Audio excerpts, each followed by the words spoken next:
Hey there, my name is Matt DeWald. I'm the community manager at Red 5 Studios. I'm joined here today by... I'm James McCauley, the executive producer on the project. I'm Mark Kern, I'm the CEO. And I'm Scott Youngblood, lead designer. So we're going to show you a little bit of Firefall today, and people that are playing in this demo are actually Scott and James. James is the assault battle frame that's here in the back. What's up? What's happening? And Scott was the medic that just gave him away. He's going to try to keep James healed. Hi. So, Firefall is a game that we really felt the world was ready for. This is a game I've wanted to make for a very, very long time. Yeah, me too. I really wanted to take the action-oriented, combat and really meld it with a couple of the elements from MMOs and other genres. Yeah, so first and foremost, we're a team-based action shooter, and we wanted to make sure that we had a kick-ass shooter before we added anything else to it. So what we're showing you off at PAX and what we're showing off in this demo right now is just a small example of the cooperative open world campaign that we've created. Yeah, some people have asked, is there any dice rolling, or is this other MMOs that try to incorporate action? It's no, we start with pure shooter mechanics here. What James and Scott are actually doing right now is a thumper mission to mine some crystite, which is a resource. It's pretty important in the world. It allows them to upgrade their equipment, their battle frames, their backpacks, their army tech tree, and as a base form of currency. It's important to point out that you can drop this anywhere in the world where, this is all part of our dynamic encounter system. Now what we're actually putting down here, calling down, is a thumper, which is unlocked through your army tech tree. We're pretty excited about giving you shared common goals with your friends to unlock certain tech. And so in this case we have a thumper, which is mining the crystite, but it also happens to make a lot of noise, which is attracting the attention of all these spiderites. Which is a pretty heavy nod to movies like Starship Troopers and Dune, to give you that sense of, oh my god, we're being attacked, we need to take care of this as quickly as possible. Your last stand. Yeah, definitely want to add that pacing, add that kind of mini game element where you're kind of balancing how many resources you can acquire versus, being overwhelmed by the bugs. Yeah, it definitely scales over time. I mean, good players may be able to get the whole thing full. Others might have to try a few times to get it there. So you'll notice we're switching between weapons here. Virtually everything in Firefall is customizable. We really wanted to allow you to customize your equipment to your playstyle. So here I'm using the standard issue assault rifle. We were just on the plasma cannon, which is all about dishing out splash damage, which is great for these spiderites. But you can actually install modules to these weapons to change how they fire. So you can customize fire rate, accuracy, reload time, and even give alt fires to your custom signature weapon. And not just weapons, but also your abilities. So you might have seen James earlier perform an ability called Crater, which throws him up in the air and slams him down on the ground. It's just a small example of our abilities. Players can combine different abilities to create some emergent gameplay. Yeah, I'm really wondering what players come up with between, the different abilities and how they combo with each other and how they combine with the gunplay. All of our abilities are physics-based and skill-based, so you have to know when to here he goes again. Look at this. Oh, Man! nice shot there, And James man. leveled Nice up there, shot. which is pretty awesome. Yeah, we have leveling in case Yeah. you guys didn't notice. So all of those abilities require a lot of skill to use, so James missed that quite often during our demos. Hey. And even at PAX during the live demos, we both missed when we were trying to do them. So it actually does require a little bit Very of skill there. skill-based. Well, and one thing that we really want to point out is that, even though we are a skill physics-based game, we're really shooting to make this very accessible to players who may not have the Twitch skills like James. Thank you, Scott. I'm pretty sure Mark's the one that died 6 times in a row. I'm Given all the raising demo. the heel key. Yes, we had to add dev checks for the demo.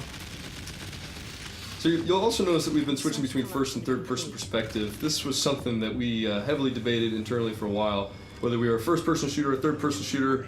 Ultimately we decided that there are opportunities to use both situationally, and so depending on what weapon you have, what enemies you're up against, that there are times when you want to switch. So I like how our sheer inability to decide actually resulted in a cool feeling. Yeah, it's a bonus for the player.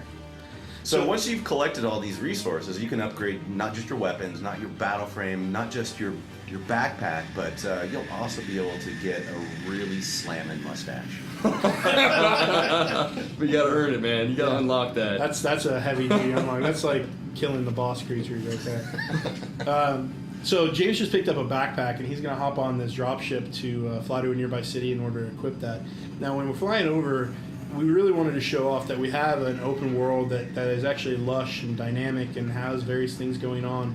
Now, a lot of people thought that the guys below us, traveling with us and fighting on the Thunder were bots, but they're actually very offended because They had practiced so Steven much. and Brian, and they practice a lot, and they just want you guys to know that they're human beings. Yeah, this is a large-scale game. You'll be sharing the space with hundreds of players. And for PAX, I really tried to convince Matt to let me put 2 more computers in the closet at the booth, but he said no to that one. It was a tiny closet. Yeah, I guess at the end of the day, it They was, would not have fit. It was pretty that's tiny. just sad. So we did think it'd be pretty cool to have certain events happen based on time of day. And so whether it's you're signing in at night, or maybe it's time of week, or maybe even time of year, we'll be offering different content. Maybe you'll see different creatures, you'll have different dynamic missions, you'll see certain things happening that aren't always there. You can see down below lots of activity, lots of action, people on missions, NPCs going about their business, creatures going up to that town. The whole world is a persistent world. Things are continuing to happen even when you're not online. I'm surprised no one ever mentions the statue. Yeah, no. So down below you'll see some foreshadowing of what's about to happen in the video. Looks like we have some Chosen. That's a big word, foreshadowing. The Chosen are actually a very evil race. There's some bad guys, and they've emerged from the melding, and we don't really fully know what they're after, other than they're trying to kill us off. For those of you that don't know, the melding is an energy storm that's engulfed the majority of the planet at this point, and everything you've seen here is in the eye of the melding storm, a place called New Eden, and so the Chosen definitely have emerged from there. We don't know where they come from, but they are definitely the evil race. Here we are in Dredge. This city was founded on top of the last known crystite deposit outside of the melding. It's a very important place for the core to protect, so it's also going to allow us to upgrade our equipment.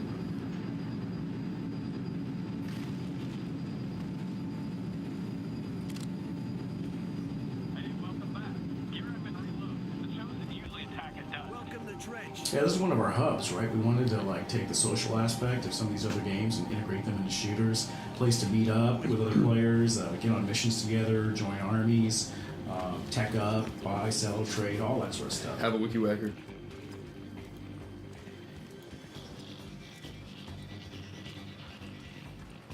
We wanted to have kind of a sense of the wild, wild west here, the kind of the gold rush, as people are rushing to Dredge to find crystite. And so we've tried to make it feel like a bit of a shady community. Some of the characters here are... Seamy, I think was the word. Yes, seamy mining facilities. We looked it up. So we're heading down now to a forge. This piece of equipment will allow us to use that new epic pack that we just got out in the field. Here we are at the forge. This is where you actually upgrade all of your equipment. We're going to go ahead and install this new backpack that we got down on the beach. Now the backpack actually powers all of your abilities and even some of your weapons. So in this case we've just been given a new ability called Shockwave, which we'll get to see here shortly. Yeah, I think people don't realize that every thing like the battle frame or backpack has slots in it, and these slots you can put different tech modules in, and that's what gives you different abilities and different capabilities in your battle frame. It's really about your equipment. It should be noted real quick that this attack that's happening, the Chosen are attacking Dredge. This is all a dynamic event. It's one of our world events. So when you go to Dredge, it's not always under attack. This may or may not happen depending on when you're here or what else is happening in the world. So we really wanted to make sure that the world felt like it was alive and that things were changing, and whenever you logged in, you had a different experience. And so this is just a small example of that.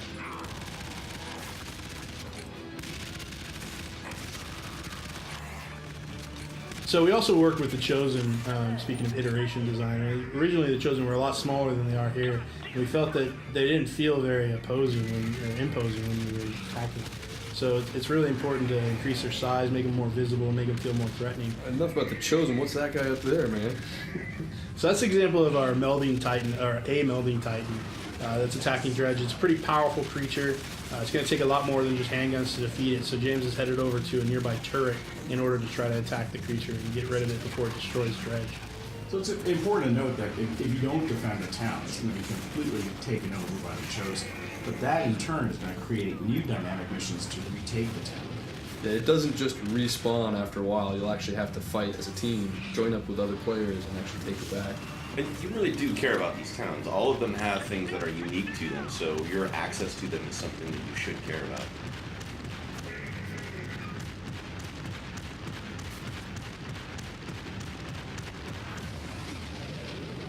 That's Firefall for you. We're really excited about it, and we're going to release it at the end of 2011 online for download and play for absolutely free. Feel free to join us on our forums at firefallthegame.com. We hope you enjoyed the game. Thank you. Oh, yeah.